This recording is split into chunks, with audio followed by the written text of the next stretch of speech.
So, you want to start a bookkeeping business. No inventory, no equipment beyond a laptop. Clients paying you every single month just to keep their books straight. Here's the part nobody tells you. Almost everything about the low-cost, high-margin pitch is completely true. And that's exactly what makes this business so easy to build and so easy to accidentally cap out of. The version of this business that scales past six figures looks almost nothing like the version most people actually start. Let's start with what it costs to get into this, because the number is genuinely tiny compared to almost anything else we've covered on this channel. A functional bookkeeping business can launch for under $3,000. A more professional setup, certifications, better software, real marketing still tops out somewhere between $5,000 and $10,000. No license is required in any state, unlike a CPA, and the core tools, QuickBooks Online, Xero, a laptop, cost a few $100s a month at most. This is, by a wide margin, the cheapest business we've ever broken down here. And that's not marketing spin. It's just true. Now, where does the revenue actually come from? Two models dominate the industry, and they produce wildly different outcomes for the exact same amount of work. The first is hourly billing, somewhere between $30 and $80 an hour. It sounds straightforward, and it's how almost every bookkeeper starts. It's also,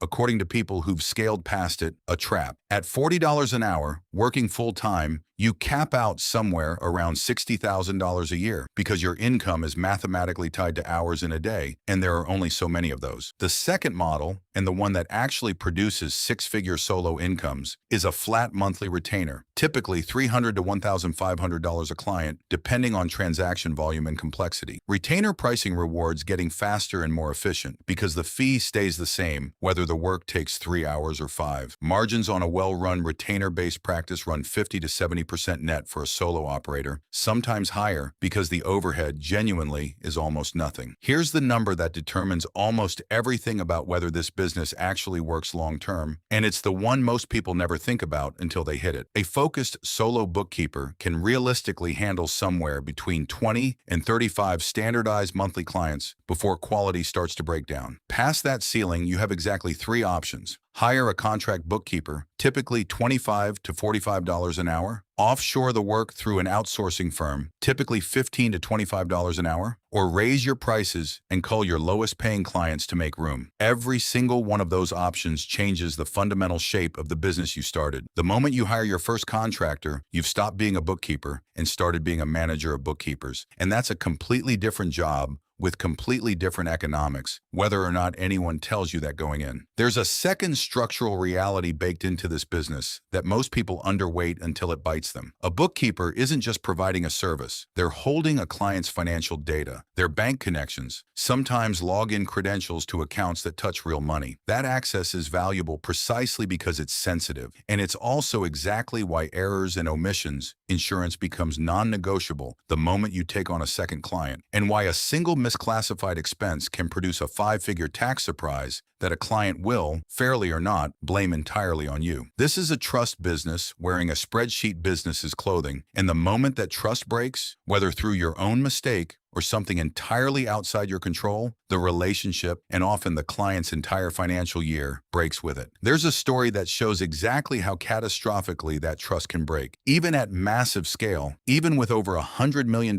in venture funding behind it. Bench Accounting launched in 2012, originally under the name 10Sheet, and grew over the following decade into what it openly described as North America's largest bookkeeping service for small businesses. The company raised more than $113 million from investors including Shopify and Bain Capital Ventures, employed more than 600 people out of Vancouver, and at its peak served somewhere between 12,000 and 35,000 small business customers across the US and Canada. The pitch was straightforward and genuinely appealing. Combine software with real human bookkeepers to deliver full-service bookkeeping at a price point traditional firms couldn't easily match. On December 27, 2024, at 10:39 in the morning, Bench customers received an email informing them that, effective immediately, the platform would no longer be accessible. No warning, no wind down period. The website went offline the same moment the email went out. The timing could not have been worse. just days before the close of the fiscal year, exactly when small businesses most needed their books finalized for tax season. Customers were locked out of their own financial records, their bank statements, their entire year of transaction history with no advance notice at all. The company advised customers to file a 6-month extension with the IRS and try to find a new bookkeeping provider, essentially overnight, in the final week of December. Former employees later described a business that, despite premium pricing, had struggled for years to actually turn a profit, caught in an expensive middle ground between being a technology company and being a labor-intensive service business, without ever fully committing to or achieving efficiency in either model. Days after the shutdown, the company's remaining assets were sold off to a workforce management firm called Employer.com, and former customers were left piecing together their financial history from whatever they'd managed to export before the platform disappeared entirely. Here's the structural lesson underneath that collapse. Bench didn't fail because bookkeeping stopped being in demand or because their bookkeepers were incompetent. It failed because the fundamental economics of hybrid tech plus human bookkeeping never actually supported the growth trajectory that $100+ million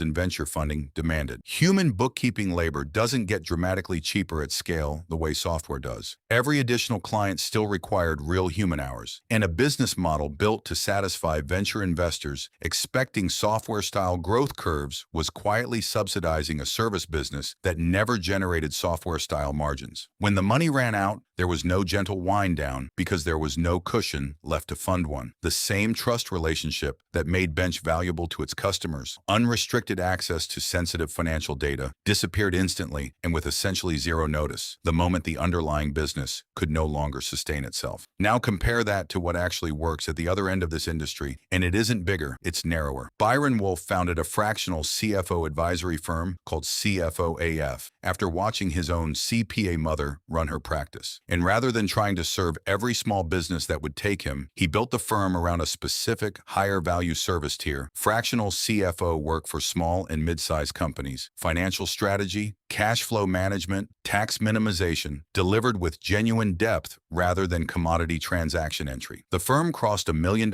in revenue within its first year, built on a starting investment of roughly $50,000 with a lean team of 5 people. That's not a hobby scale outcome. That's a fundamentally different business than the $40 an hour hourly bookkeeper capped at $60,000 a year, built from the exact same underlying skill set. The mechanism behind that outcome is the same one that shows up across the profitable end of this entire industry. Niched, specialized bookkeepers and advisors consistently charge 40 to 80% more than generalists, close new clients faster, and onboard them more efficiently because a client in a specific industry or a client who needs cash flow strategy rather than transaction categorization values expertise they can't easily get elsewhere. Advisory work, cash flow forecasting, KPI dashboards, a fractional controller tier commands $1,000 to $5,000 a month per client, several times what standard monthly bookkeeping retainers bring in, without requiring anywhere near a proportional increase in hours. The generalist bookkeeper doing everything for everyone is competing on price against an increasingly commoditized field of software tools and offshore labor. The specialist is competing on judgment, which software still can't replicate, and offshore labor arbitrage can't easily undercut. The difference between these two outcomes wasn't access to capital, and it wasn't raw ambition. Bench had both in abundance. It was the relationship between growth rate and the actual physical limits of delivering a trust-based, judgment-heavy service. A firm that grows by deepening its expertise and raising its value per client can expand its revenue without needing to proportionally multiply its headcount or its risk exposure. A firm that grows by chasing volume at commodity pricing, financed by outside capital, expecting software-style returns, is building a structure that has to keep expanding just to service its own growth, right up until the underlying unit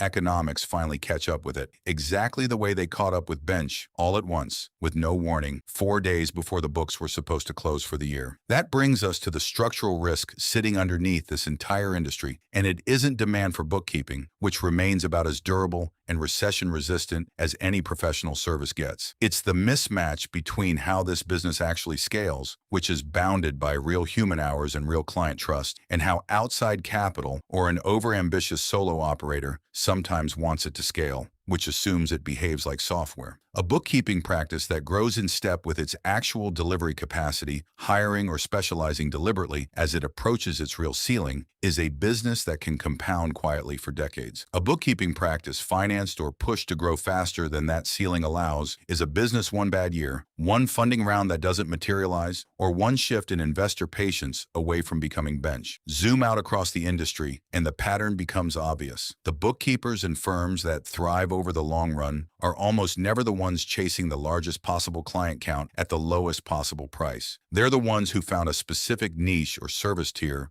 valuable enough to command real pricing power, and who grew their capacity in step with what they could actually reliably deliver without breaking the trust the entire relationship depends on. The ones who fail are almost always the ones who tried to outscale the fundamental human hours-based nature of the business itself, whether that's a solo operator burning out at client number 40 or a $100 million company discovering that venture-style growth and trust-based professional services were never actually compatible in the first place. So, does owning a bookkeeping business actually work? The honest answer is that, for a huge number of solo operators and small firms, it genuinely does, more reliably and with a lower barrier to entry than almost any other business we've covered on this channel. In the optimistic version, you specialize deliberately, price on value rather than hours, and grow your capacity only as fast as you can protect the trust every single client is placing in you. The way a firm like CFO AF turned $50,000 into $1 million first year by going deep instead of wide. In the realistic bad version, you chase volume, undercharge to win clients, and either burn out trying to personally deliver more hours than exist in a day, or take on outside capital that expects a growth curve. This business was never actually built to produce and discover, the way Bench's customers did, 4 days before year-end, exactly how fragile a trust-based service business becomes the moment its underlying economics stop working. Neither outcome has much to do with how many clients you signed in your first year. A bookkeeping business was never really a volume business pretending to be a relationship business. It's a relationship business that happens to have unusually low overhead, and the moment anyone, founder or investor, forgets which one it actually is, that low overhead stops being an advantage and starts being the only thing standing between the business and collapse.